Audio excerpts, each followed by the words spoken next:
Hello, everyone. I'm Leonel August Rodriguez, the VP of Business Development for Access Medical Labs. I'd like to thank everyone for joining us on another Access Live, where we bring you insight from leading medical experts. We do ask that all questions are submitted via the Q&A, as they will be answered at the end of our lecture.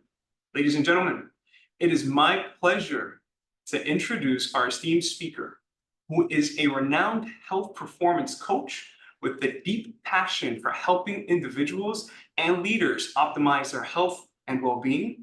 As a founder of Own It Coaching, our guest empowers clients to take ownership of their health through sustainable habits, stress resilience, and mind-body health strategies. With a unique approach that combines science and practical wisdom, he has guided countless professionals in transforming their lives.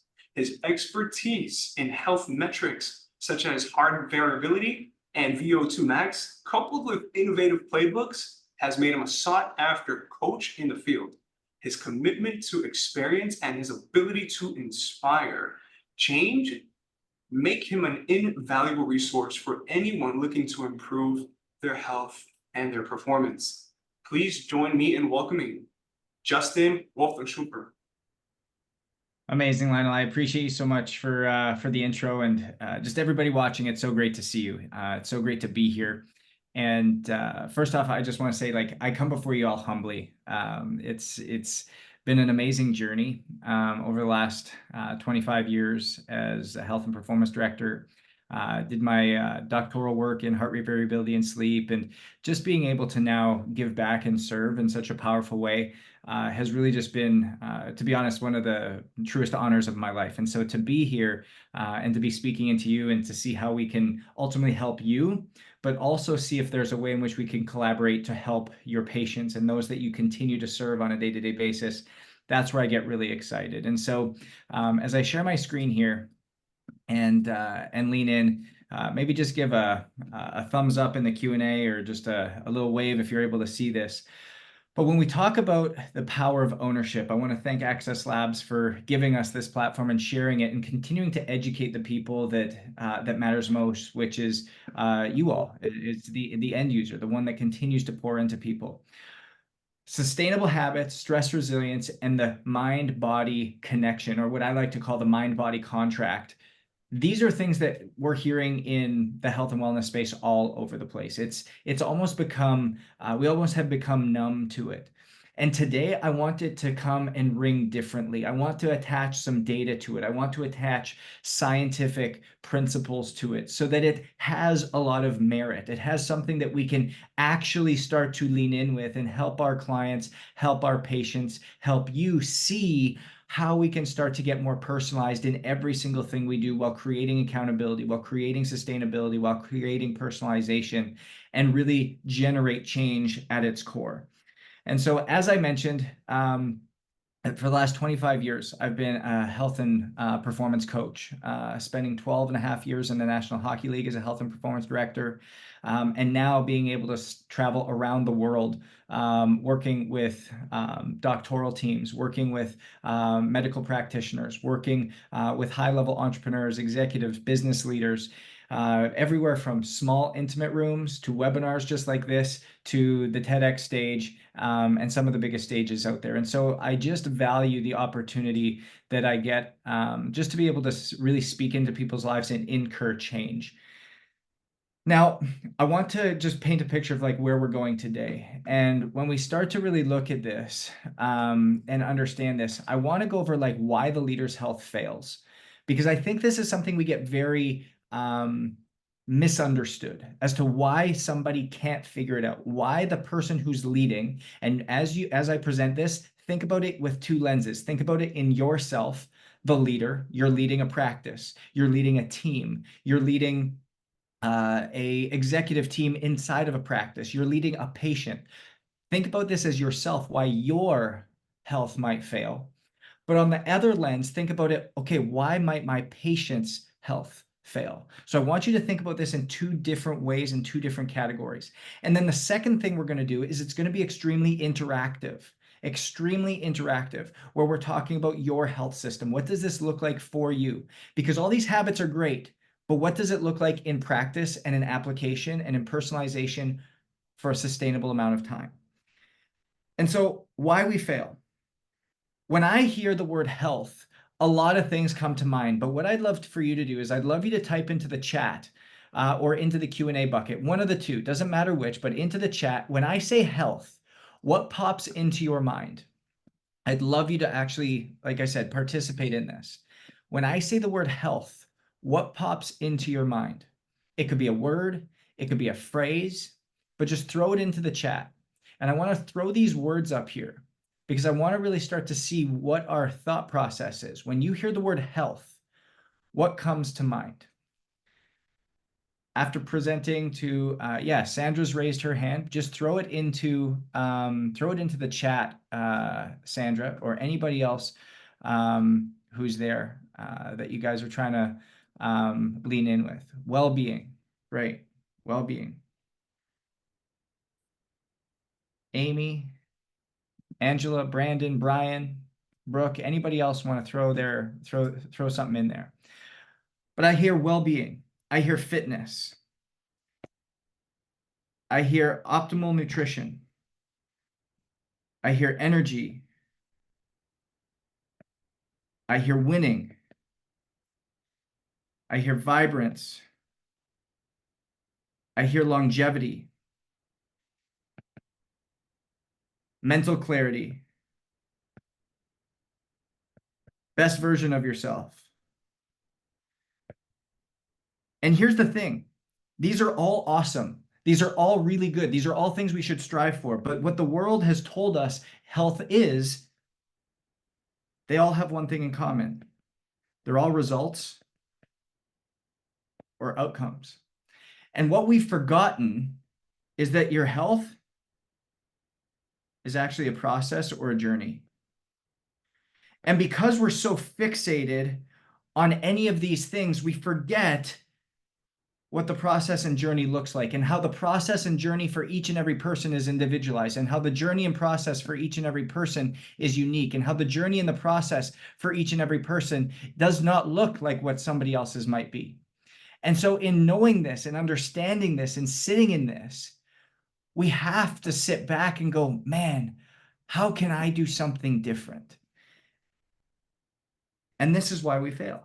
Because as professionals, we're professional problem solvers. And so just as much as you might sit there and go, man, how can I make this better for myself? How can I make this better for my client? How can I make this better for my patient? Your patient is also coming in and maybe running a business, running a family, and they're professional problem solvers going, how can I solve this other problem for somebody else? Well, when that happens, we keep ourselves in this overreaching space, this chronic stress space. And when we're in this chronic stress space, we ultimately slowly lean into this burnout space where chronic stress creates chronic deficiencies, which creates chronic symptoms that we overlook, which ultimately become chronic illness that you are forced to treat. And so what does it look like in being able to be much more focused on creating a rhythm between overreaching, stressing, and then regenerating? Putting intentional and consistent habit systems in place to make sure that whatever our outcomes we are looking for are inevitable. That's where we're going to go. Number two, we fail to recognize that what is normal, what we consider normal, is actually dysfunctional. There were so many habits that I look back on my life, or so many things that I would do day in and day out, that actually were dysfunctional. Me waking up as a kid and going right to having a bowl of Fruit Loops and getting into my parents' car and driving to school, man, that was normal for me. But how dysfunctional was that? What was that intentionally and consistency leading to? Well, childhood obesity. That's me. From there, being made fun of, what did I start to do? I start to actually not eat. Well, that I considered normal, but it's actually dysfunctional behavior. It created anorexia. That was me. All of these things, until I was able to get really clear, it kept me in a state of what I call the fake health continuum. Death and disease, this death and disease bucket, where now they've entered into the medical system. They're being treated by one of you experts because they're having some failure in their health, versus true health, where everything's operating great. They feel great. They're focused. They're energized. They're mentally clear. They sleep well. Well, what happens is, and you may be experiencing this at the same time, is you're disease-free, but symptom-full. You've got headaches, you've got nausea, you've got weight gain that's unexplained, you are unable to focus, you've got this anxiety, this overwhelm, this gut ache that doesn't go away, this bloating when you eat. Things that we've considered ourselves to be normal, but are actually dysfunctional. That's what 40 looks like. That's what 50 looks like. That's what it takes to be an entrepreneur. That's what it looks like to run a practice. That's what it looks like to have a team of 50. And the longer we stay in this space, the tighter this box gets, until it thrusts us into death and disease. And this is why chronic illness is the leading cause of death in North America at 71%, is that we accept dysfunction as normal. And this is what I want to give us a framework of how to fix and how to solve. And number 3 is we fail to protect the asset. Failing to protect the asset, which is ourselves.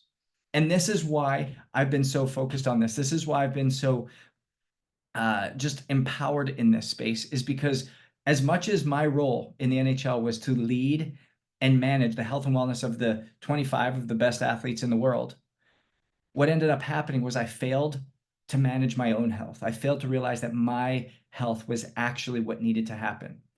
Now, I was fit. I worked out every day. I ate well, but I didn't manage my stress. I didn't sleep well. I wasn't focused on the habits that high-performing individuals, that healthy performing individuals actually embody. I was up late every night. I didn't have a steady sleep cycle. I was dehydrated all the time. I was drinking more than I should have. All of these things manifested in a diagnosis of a precancerous ulcer and 4 precancerous polyps in my colon, and was told I wouldn't see 35.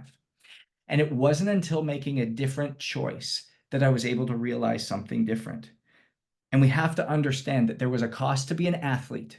And because there was a cost to be an athlete, we put certain processes in place, certain recovery modalities, certain supplementation profiles, certain nutritional protocols, certain massage protocols, certain sleep protocols, certain time zone adjustment protocols. But there's also a cost to leadership in business. There's a cost to running a practice. There's a cost to managing a team. There's a cost to being on call for people and serving people. And no, it's not a massage once a week. No, it's not a vacation once a year. No, it's not that sickness that you just take a couple extra days of vacation. It's a system that we have to build for you. And this is where I come with the real definition of health. Health is the capacity and desire to intentionally and consistently develop habit systems over time so that the outcome you desire is inevitable. We all desire to be healthy. We all desire the longevity. We all desire to be the best versions of ourselves. We all desire to have this equilibrium state. We all desire a well-being. We talked about it. You threw those words out to me. But the outcome is inevitable that we will not get there if we don't develop intentional and consistent behaviors. And so what does your health system look like? What does it look like for you as well as your clients? Remember, there's 2 different lenses I want you to think about here. The patients that you see, how could this be something that they can benefit from? And number 2, for you as an individual, for you as a doctor, as a practitioner, as an MD, as a team member of the practice, what does this look like? Because in our practices, we have these things. We have KPIs. What's the health of our practice? How many people are coming through? How many people are we seeing in a day? What is the retention rate? What is the health rate of these people? How well are we doing? What are the roles? Well, we have your doctor, we have your specialist, we have your referral people, we have your administration people, we have your PAs, we have all of these different people within our office to make sure that it runs well. We have systems of communication, systems that are HIPAA compliant, being able to pass documents back and forth. We have referral systems to make sure that what happens in our business and practice is legal and equitable. And then we have accountability. We have maybe some different seminars we go to. We have different people we speak to. We have different people overseeing what we're going through. Well, we focus on this in our business. We have this system in our business, but we don't have it for our health. We don't have it for the maintenance of the health of our clients, of our patients, of ourselves. And this is what we have to actually start to show. So number one, we have to have KPIs, that help us understand what's going on. Did all of my postgraduate doctoral work on heart rate variability. And when you talk about well-being, this is the number one metric that can be looked at to describe and understand the holistic well-being of an individual. Why? Because what it's actually doing is it's understanding the spectrum of how the nervous system is operating within the body. So number one, you might think, oh, you have a heart rate of 60 beats per minute. That means my heart is beating at 1 beat per second. Well, it's actually not how the body works. It's actually not true. What heart rate variability is looking at is it's looking at the time difference or the time interval between successive beats of that R wave. So for example, if Katie has a heart rate or if Katie is adapting to stress really well, and I'm not adapting to stress really well, and we both have a resting heart rate of 60 beats per minute, Katie's time intervals might look like this: 792 milliseconds, 900 milliseconds, 645 milliseconds. And over the course of a minute, her heart would beat 60 times. However, her HRV might look something like 135, because we've got 108 millisecond difference here, we've got a 245 millisecond difference here, and successively over time, we would see a high level of variation. Her heart's like, oh, I'm good, I feel great, I'm safe, I'm in a good place, I've got a great rhythm going. Myself, on the other hand, I'm overweight. I haven't slept well. I'm stressed about my business. I'm presenting here and I've never done this presentation before. I'm super nervous. I don't like speaking in front of people. None of these things are true. However, that my body's reaction would be, oh my gosh, we have to protect Justin. So it goes 792 milliseconds, 795 milliseconds, 798 milliseconds. And the variation becomes that of 3 and 3. Thus, you see an HRV of 3. Now, I chose two extreme examples for a reason, to show you that a higher HRV trend means that your patient or yourself has a greater adaptation to stress. The lifestyle, habits, and behaviors that you've intentionally and consistently put in place are showing you that you are doing a great job. On the contrary, if you have a lower HRV trend, there's a lesser adaptation to stress. And thus, it's an alert that, hey, what you've chosen, how you're acting, how you're behaving, what you're doing day in and day out is actually holding you back from becoming the best version of yourself, from actually having a high level of well-being. You probably have symptoms that you're ignoring, that you've considered normal. You probably are trying to solve a whole bunch of different problems that quite frankly are not yours. You have a life system that has not created a powerful rhythm, and something needs to change, or you're going to see the degradation of your health.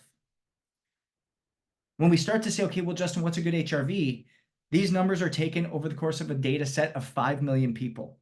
If you're 45 years old and you don't have an HRV of 40, so let's call it 80, your body's communicating something to you, that you are far lower than where you should actually be. And thus, there needs to be a change in habit set. There needs to be a change in routine. There needs to be a change in behavior or habit systems that intentionally and consistently are chosen, or we're going to go in the wrong direction. The second KPI we need to understand is sleep quality. There's 4 different stages of sleep quality. There's a light sleep stage, there's a slow wave sleep stage, there's a REM cycle, and there's a wake cycle. It is said that 40 to 50% of your total sleep time should be in the slow wave and REM sleep. Why? Because that is where all the removal of toxins, the storage of memories, the ability to repair and restore and revive the body mentally and physically happens.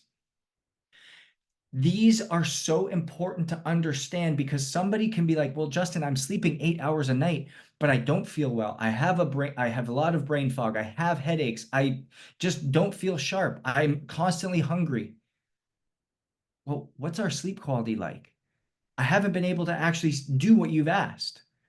Well, what's our sleep quality like? What's our night routines like? When you do X habit, what actually happens to sleep quality? When you stop eating 3 hours before bed, does sleep quality increase or decrease? When you get cold exposure right before you go to bed, does sleep quality increase or decrease? When you watch TV right up until falling asleep, does sleep quality increase or decrease? We don't know, and we can't be empowered to make decisions if we don't know the data.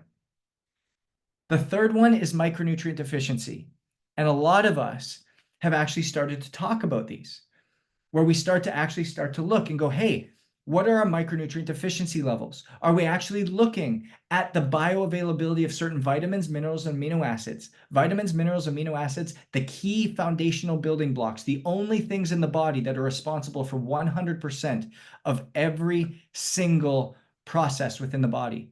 Probably pretty important to understand how your and your patient's bodies are actually adapting to the food, supplements, and everything else that you're taking in. I call it a life by default or a life by design. When I talked to you about what was going on in my body year 2019, when I got that diagnosis and stepped out of the NHL, every test was run on me. And I was told, no, you're the picture of health, Justin. You've got six-pack abs. You're a strength coach. You've got all the knowledge. You eat well. You work out. All your data comes back. It looks good. Well, as soon as I did my cellular testing, this is what I found: 21 cellular deficiencies. Well, it makes sense. My body was starving for what it needed to fundamentally and foundationally work. Where all of a sudden now, I'm able to personalize my nutrition. I'm able to personalize my supplementation. I'm able to make very personalized, purposeful, intentional choices. This was my data that came back about 3 weeks ago. Very, very different. Very, very different. And so all of a sudden, we have a really powerful understanding of what we're looking at. We have 3 data points: HRV to validate or redirect us. We have sleep quality to validate or redirect us. We have cellular deficiencies to validate supplementation and nutrition or to redirect us. And then lastly, VO2 max. We talk about this all the time. VO2 max is how our body is adapting to oxygen efficiency. It is a great metric for understanding how well our body is from an aerobic fitness level. And if you start to look at a lot of the data, it actually is one of the best predictors of early onset mortality. And so when we look at this, for men, 45 or greater; for women, 38 or greater. There's a couple with different ways to do it. Yes, we could go get a VO2 max test, or we could do a simple equation. We could look at our max heart rate ever reached in the last 2 weeks, meaning we've probably had to do some type of high level exercise, divide it by our resting heart rate, which we would find at night, and then we would multiply that number by 15.3. It's a great way to get an estimation without having to actually do any type of work. Now, why this matters is that we can now start to understand, okay, I'm not in great shape. My oxygen efficiency and my VO2 max is less than 45. I actually have high numbers of cellular deficiencies. I actually have low-level sleep quality. You've got 100% of people right here saying you don't believe that your sleep quality is very good. Probably pretty important. And number 4, we have a KPI to say, is HRV where it should be? Is the habits that I'm engaging in powerfully positive or powerfully negative?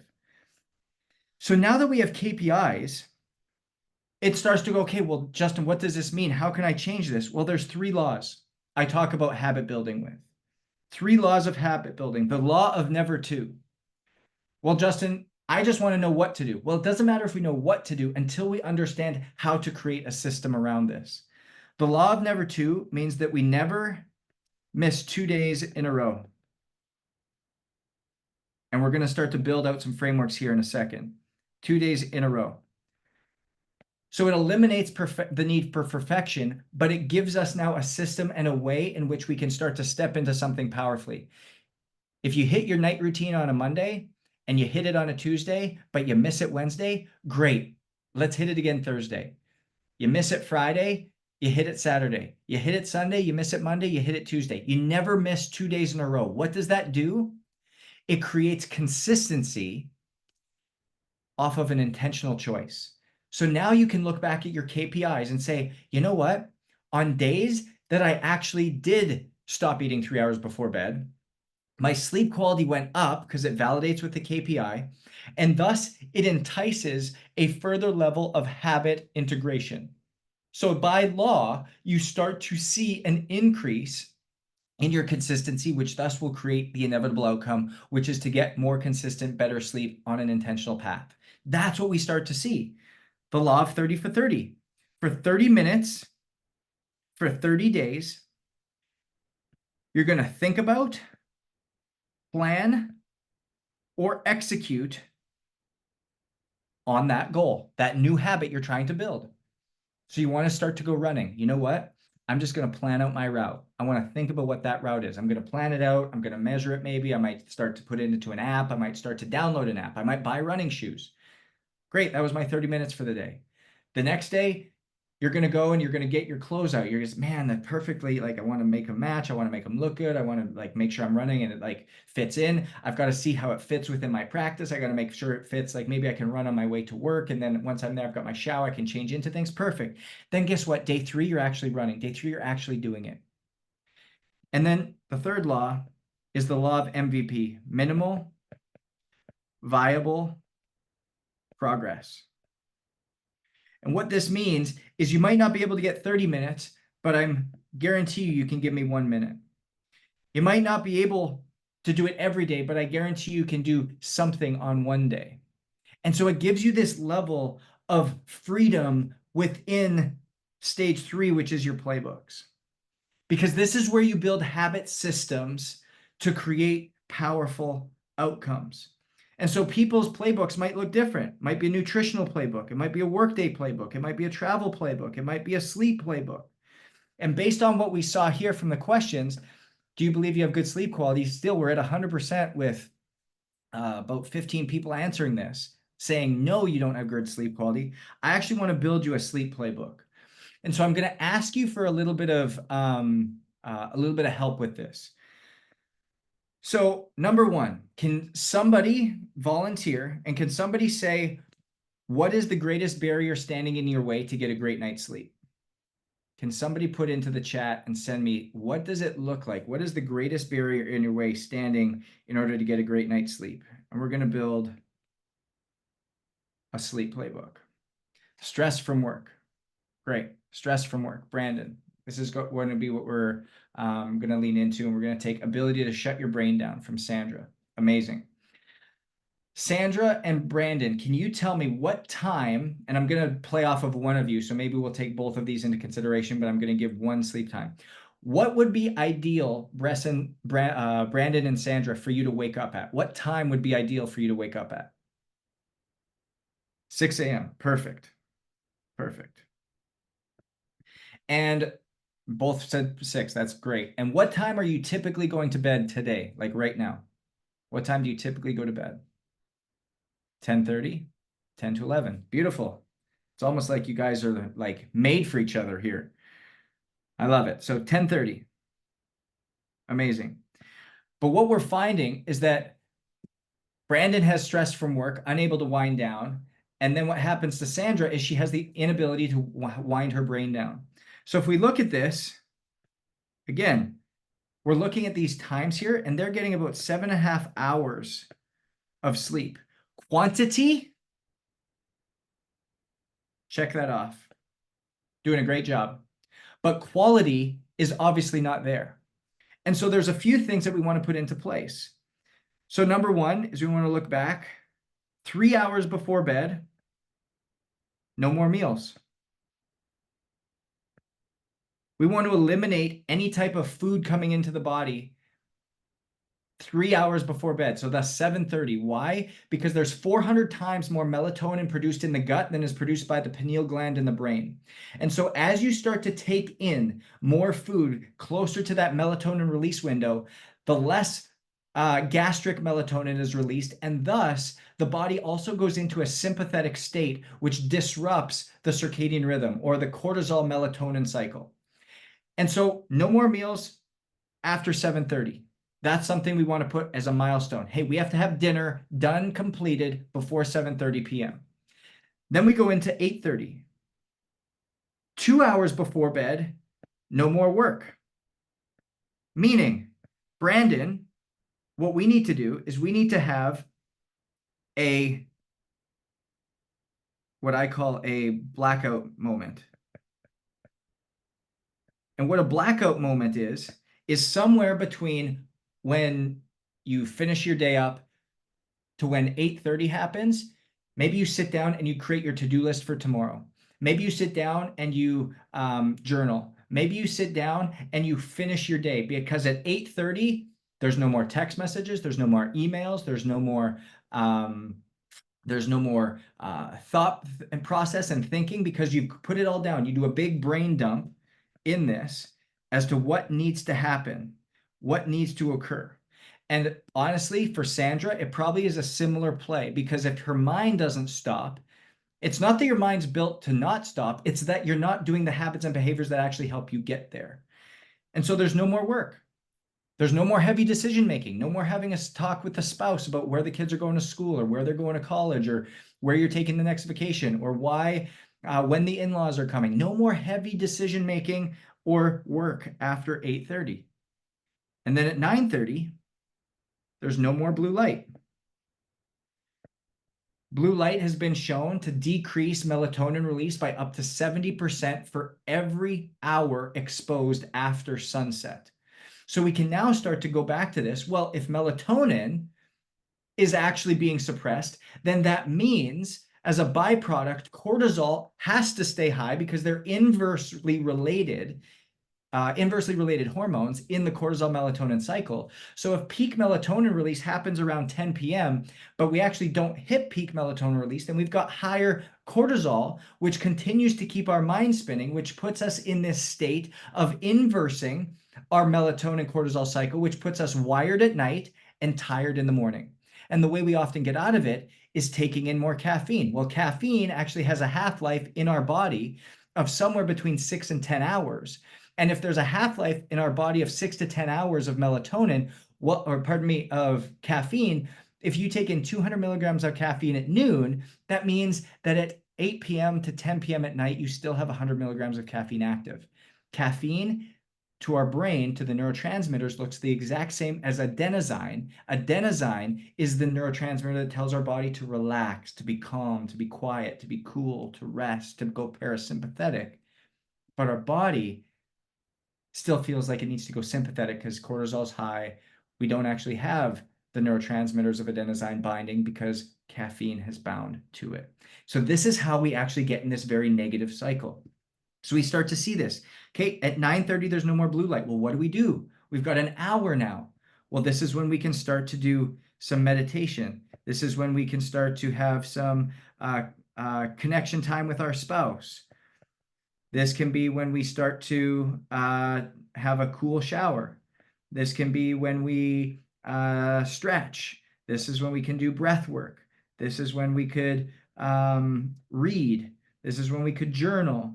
This is when we could get lay with the kids. All these things we can do during this time, but it has to be intentional. It has to be intentionally built so that now when we lay our head on our pillow at 10:30, we're prepared to sleep. We're prepared to go into this time. We're prepared to lay down. Some people might say, well, Justin, as soon as I lay down, I start to think about things. Great. Have a pad of paper. Write it down. And then do 4 rounds of box breathing. Get through 2 of those, I guarantee you, things will start to change. And this is where we start. So we've created your playbook.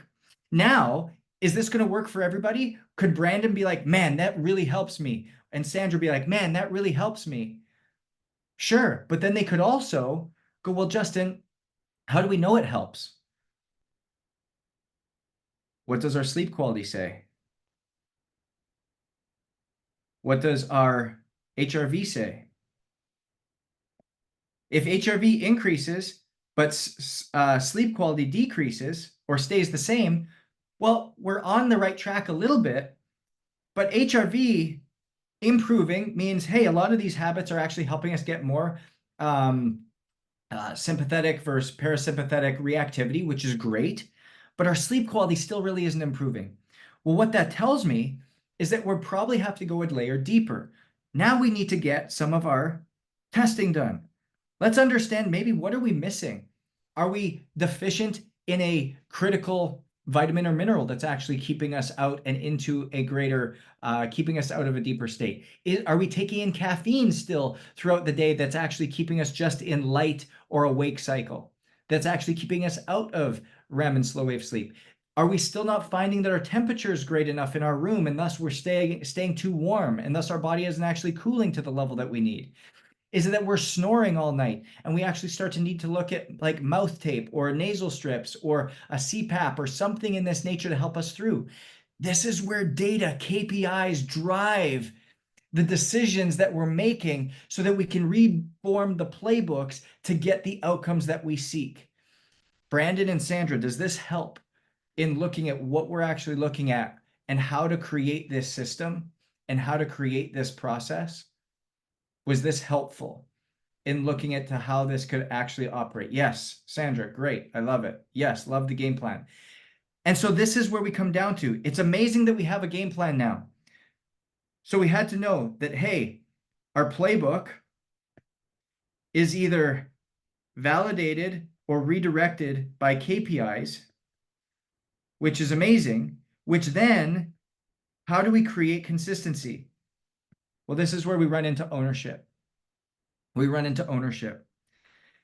Because I say ownership is the intersection point of accountability and responsibility. Notice how I broke these words down.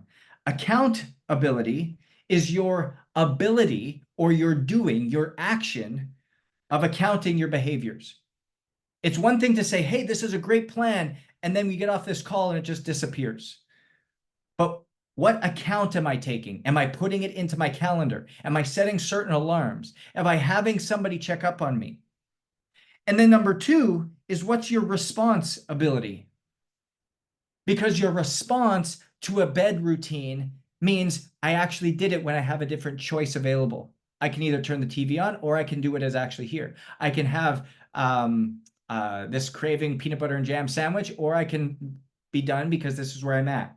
99% of people fail because they fail to have somebody or something create accountability long enough to help them take account so that their responsibility rises to the point where they can be given so many different options, but they make the right decision.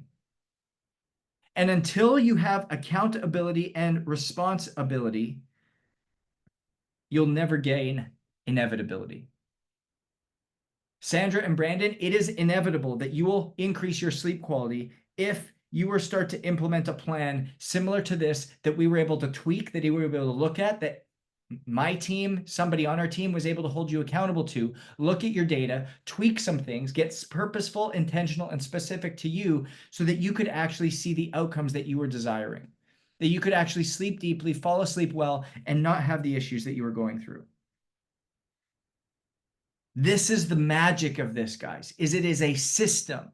It's not a trick. It's not a tool. It's not a framework.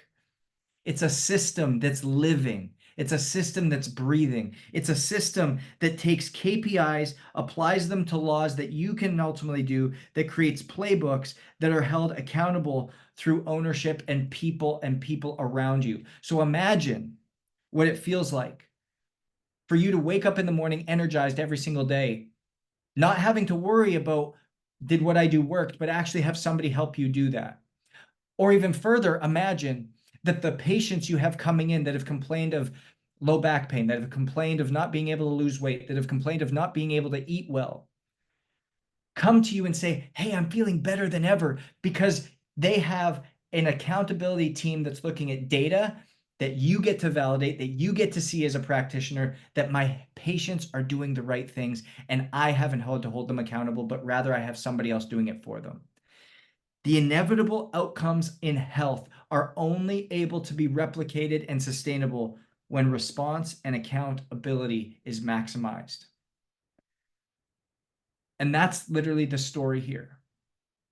My life of default, I had 100 days on the road. I was changing 3 time zones. I was managing 25 men. I hadn't been married yet. I was managing one business. I was anxious all the time. I wasn't sleeping well. And ultimately, I was not well inside, but this is what I looked like. Everybody thought I had health, but little did I know.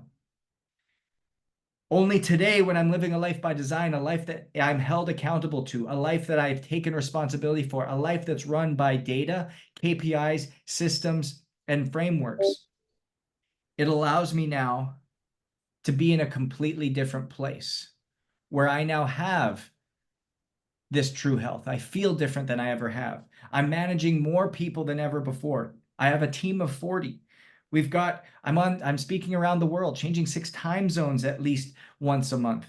I'm married. We've got adopted kids. We've got 2 businesses. It's available for you. It's available for your patients. And so what I wanted to do was I wanted to leave you guys with a couple things before we go to Q&A.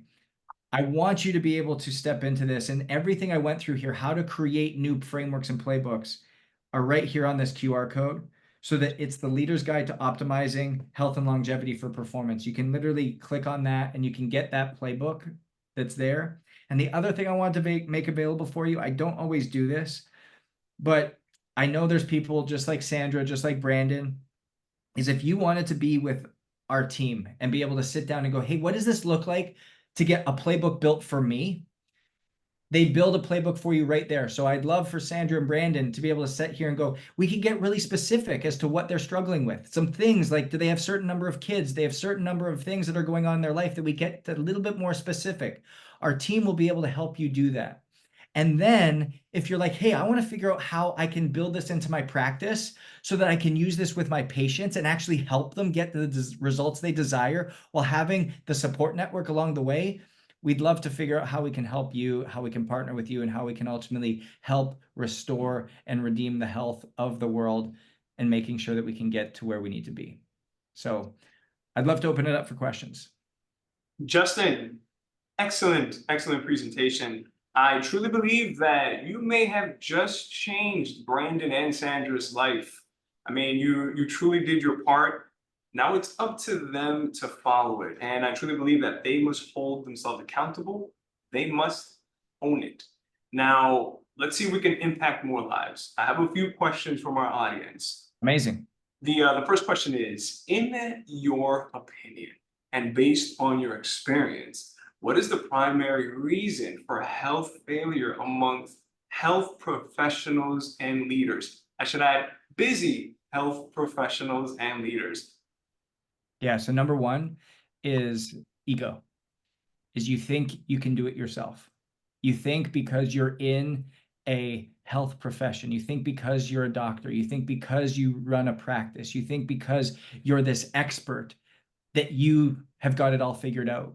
And that by asking for help, it shows that you're weak. It shows that you're unintelligent. It shows that you don't got this, which is the actual opposite. And I know, and I can speak from that because that was me.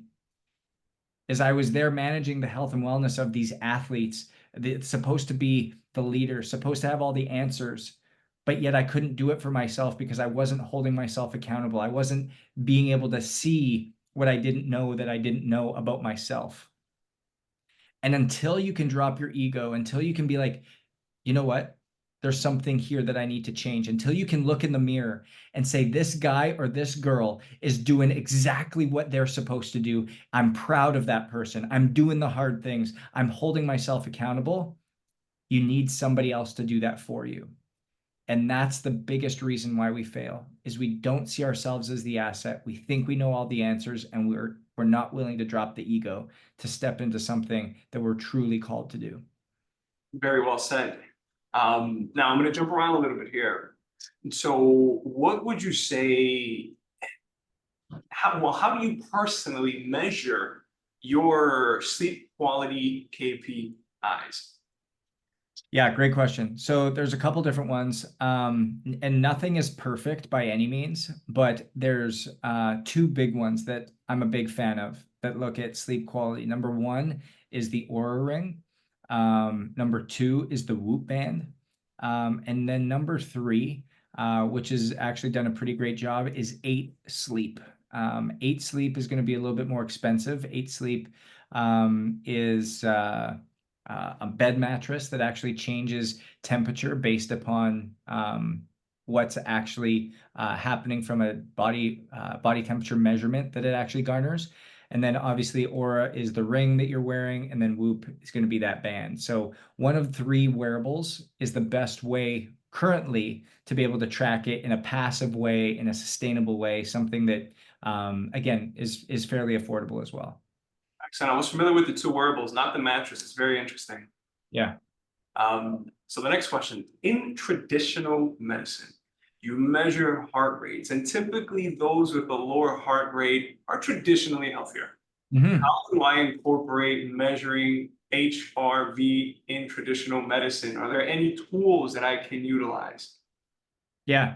Again, Aura and Whoop both measure HRV. And so um, when you come up to your, sorry, just sliding over a couple here. When you come into this, so garnering this, I was a purist at heart. So I used to actually use the heart rate strap that went over that you had to wear 24/7, and then we'd run algorithms and different equations to be able to get it. Now you can get it through Apple, you can get it through Fitbit, you can get it through Polar, you can get it through Garmin, you can get it through Whoop, you can get it through Aura.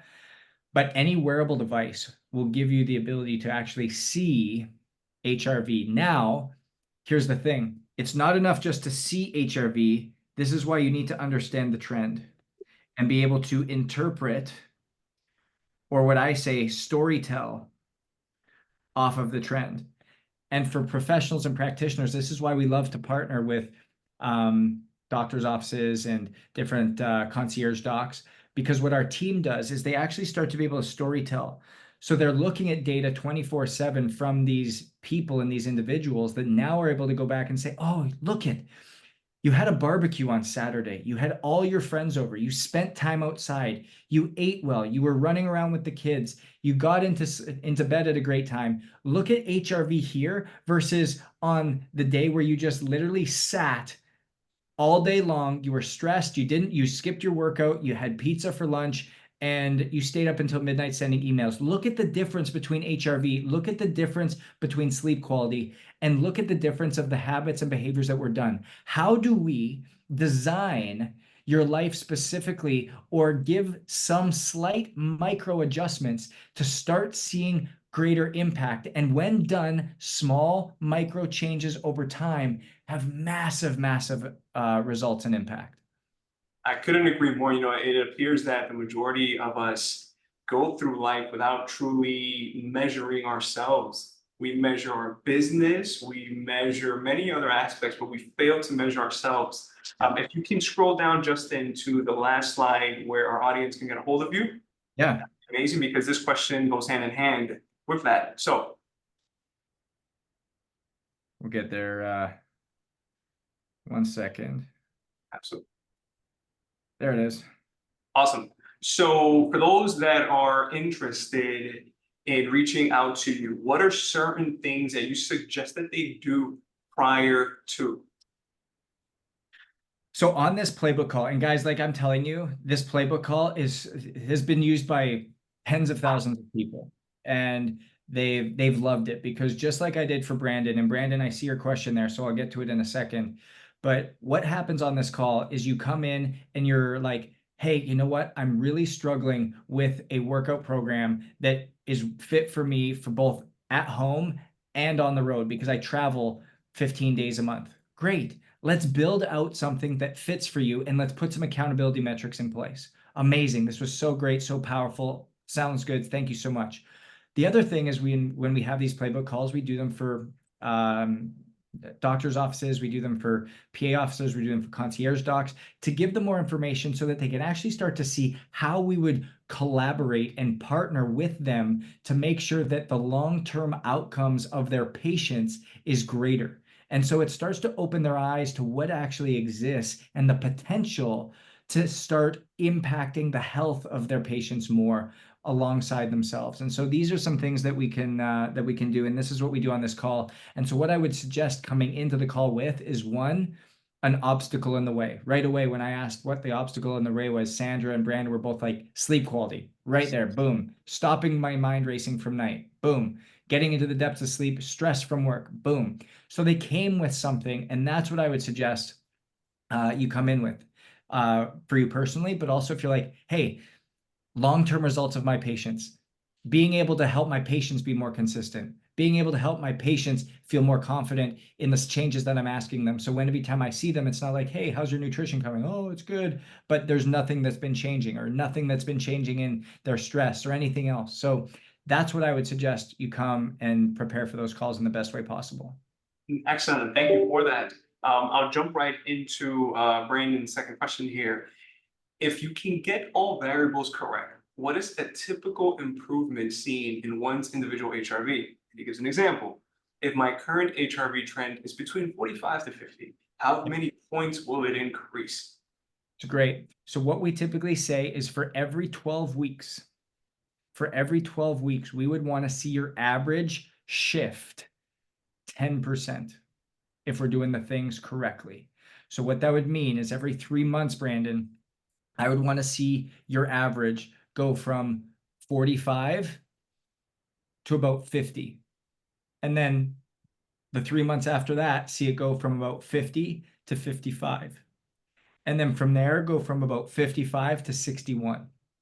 And so over the course of a year, you might see yourself shift 10 to 15 points, but it's been iterative over time. Now, that doesn't mean that you don't all of a sudden start stacking habits really, really well and doing things in a certain day, and you have a day that takes you to 95.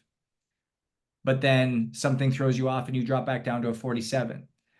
And you have these one-offs that are really high just because you've found a really great rhythm that day, and you've really started to orchestrate things correctly, and you start to become aware of all of these things. And so now imagine you being able to put this in place, having a team that starts to run this for you, starts to hold you accountable to certain things, helps you build the models and build the plans. But that's what it would look like. Somewhere between 5 to 10% every 12 weeks is what we look for in a positive trend line that will look somewhat like the stock market, but over time on an upward trend. Excellent. Well, Justin, on behalf of Access Medical Labs, thank you again for an amazing lecture on the power of ownership. You truly dropped so many gems today to our physicians and our providers. So thank you once again. I appreciate you guys, and like I said, I hope this was helpful. I hope this is something that I get to see more of you guys on, and just be able to have an impact. Absolutely. And to our audience, now let's imagine a world in which you are functioning optimally. Imagine the positive impact on your business, your patients, and most importantly, on your life. Thank you again for tuning in to another Access Live, where we bring you insight from leading medical experts. Don't forget to like, subscribe, and stay healthy. Till next time.